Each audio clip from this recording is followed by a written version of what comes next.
அனைவருக்கும் வணக்கம். இன்னைக்கான அரசியல் அப்டேட்டில் நாம் பார்க்க போகிற ரொம்ப முக்கியமான ஒரு பரபரப்பான தகவல் என்ன அப்படின்னு பார்த்தீங்கன்னா, கனடாவை அமெரிக்காவின் 51வது மாகாணமாக இணைப்பது நல்ல ஐடியா.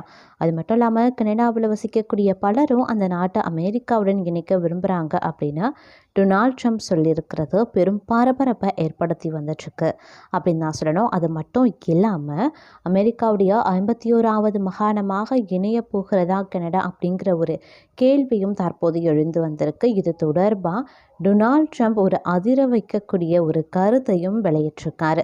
இதற்கு பிறகு ட்ரூடோ என்ன செய்ய போகிறாரு அப்படிங்கிற மாதிரியான பல முக்கிய பரபரப்பான அரசியல் தகவலை நீங்கள் தெரிஞ்சுக்க வீடியோவை ஸ்கிப் பண்ணாமல் கடைசி வரைக்கும் பாருங்கள். இந்த பதிவு உங்களுக்கு மிக பயனுள்ள விகிதத்தில் இருக்கும்.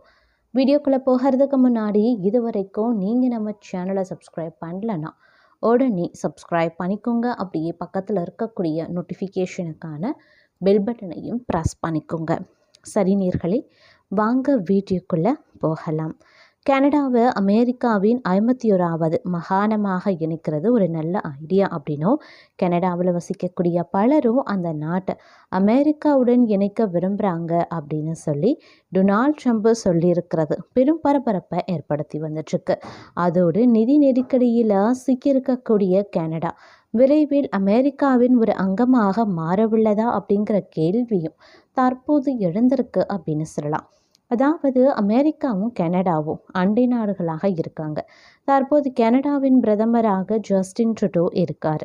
இவர் தற்போது நம் நாட்டின் மோதல் போக்கை கடைபிடித்து வந்துட்டுருக்காரு. இதனால் நம் நாட்டுக்கும் கனடாவுக்கும் இடையேயான உறவு அப்படிங்கிறது மோசமாக இருக்குங்க.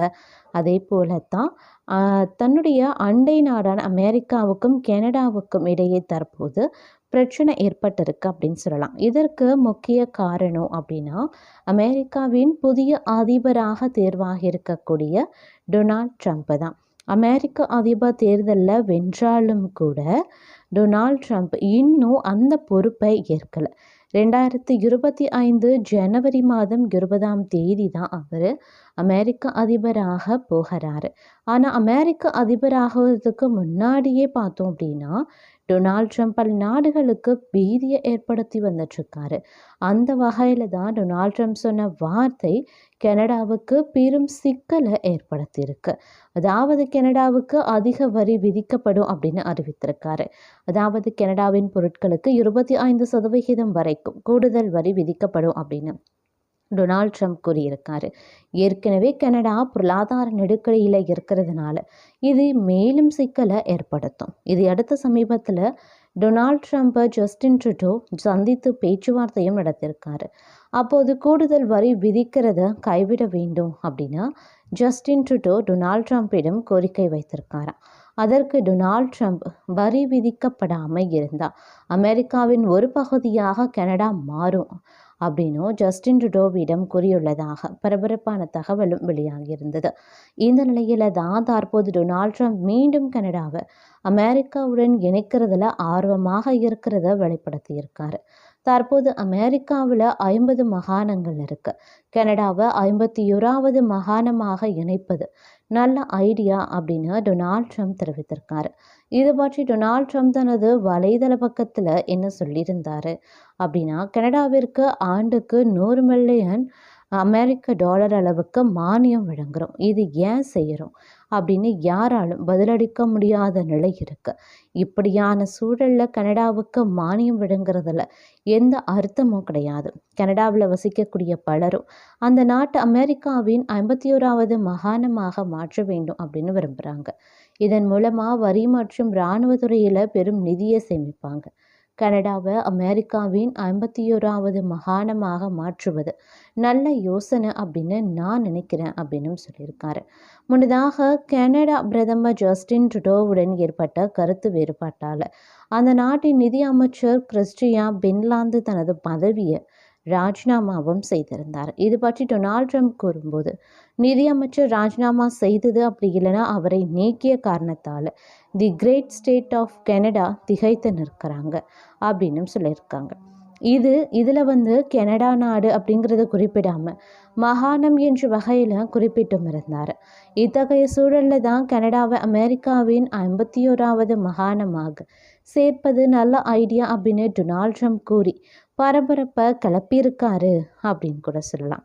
அது மட்டும் இல்லாமல் இது ஒரு பக்கம் இருக்க, மற்றொரு பக்கம் பார்த்தோம் அப்படின்னா கனடா தற்போது பார்த்தீங்க அப்படின்னா சாப்பாட்டுக்கே வழி இல்லாமல் ட்ரூடோ ஆட்சி நடத்தி வந்துட்டுருக்காரு. இதனுடைய மோசமான விளைவு குறித்தும் சொல்லியிருக்காங்க. அதாவது இந்தியா கனடா இடையேயான உறவு கடந்த சில காலமாகவே ரொம்ப மோசமாக பாதிக்கப்பட்டிருக்கிறது அப்படிங்கிறது அனைவருக்குமே தெரிஞ்ச ஒரு விஷயம். இது ஒரு பக்கம் இருக்க, கனடா நாட்டில் தற்போது எந்த அளவுக்கு மிக மோசமான சூழல் நிலவுகிறது அப்படிங்கிறது குறித்து ஒரு அதிர்ச்சி ரிப்போர்ட் வெளியாகியிருக்கு. அங்கு குழந்தைகள் சாப்பிட வேண்டும் அப்படிங்கிறதுக்காக பெற்றோர் உணவு சாப்பிடாமல் இருக்கும் அளவுக்கு நிலைமை மோசமாக இருக்கிறதாக ஷாக் ரிப்போர்ட் வெளியாகியிருக்கு. கனடா நாட்டின் பிரதமராக தற்போது ஜஸ்டின் ட்ரூடோ இருக்கார். கடந்த 2015வது ஆண்டு முதலே இவர் தான் கனடா நாட்டு அதிபராகவே இருந்து வந்துட்டுருக்காரு.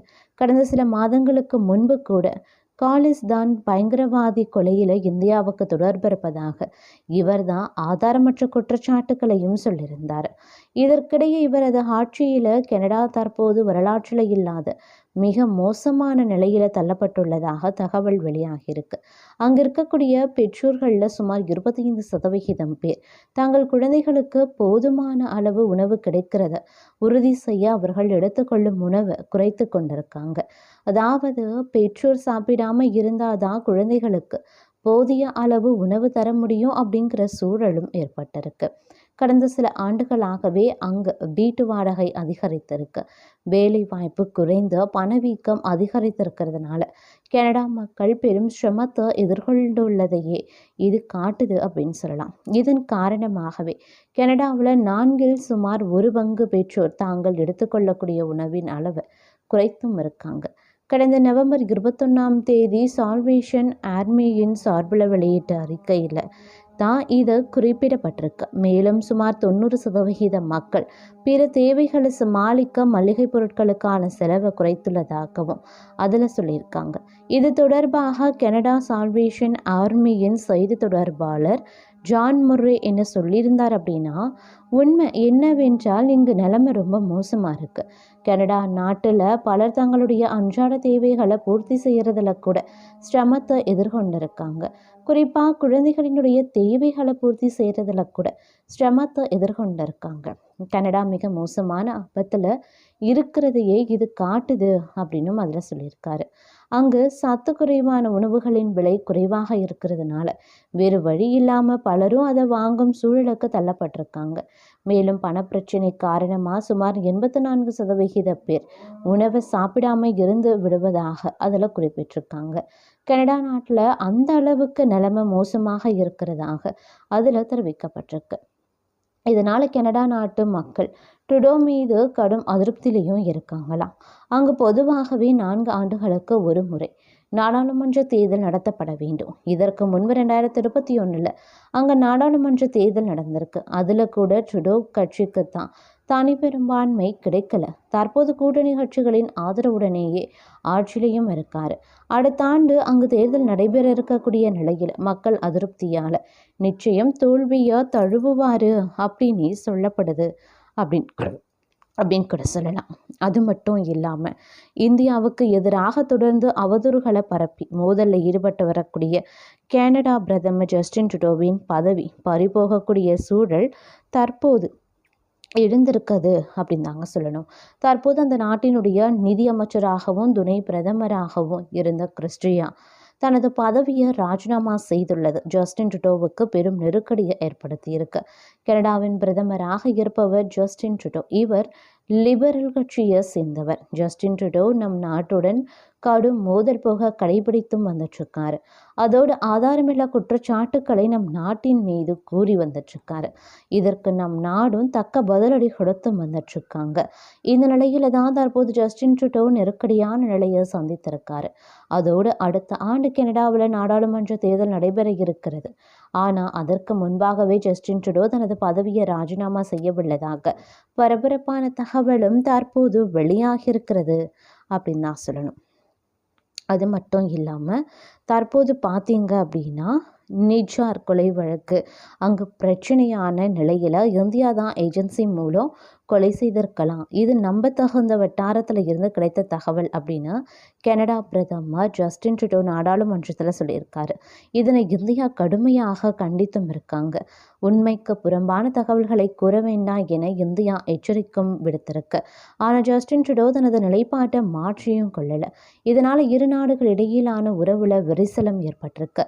இத்தகைய சூழ்நிலை தான் நம் நாட்டின் மீது ஆதாரமற்ற குற்றச்சாட்டுகளை முன்வைக்கும் ஜஸ்டின் ட்ரூடோவின் பிரதமர் பதவிக்கே தற்போது ஆபத்து ஏற்பட்டுள்ளது அப்படிங்கிறதும் குறிப்பிடத்தக்க ஒரு விஷயம்.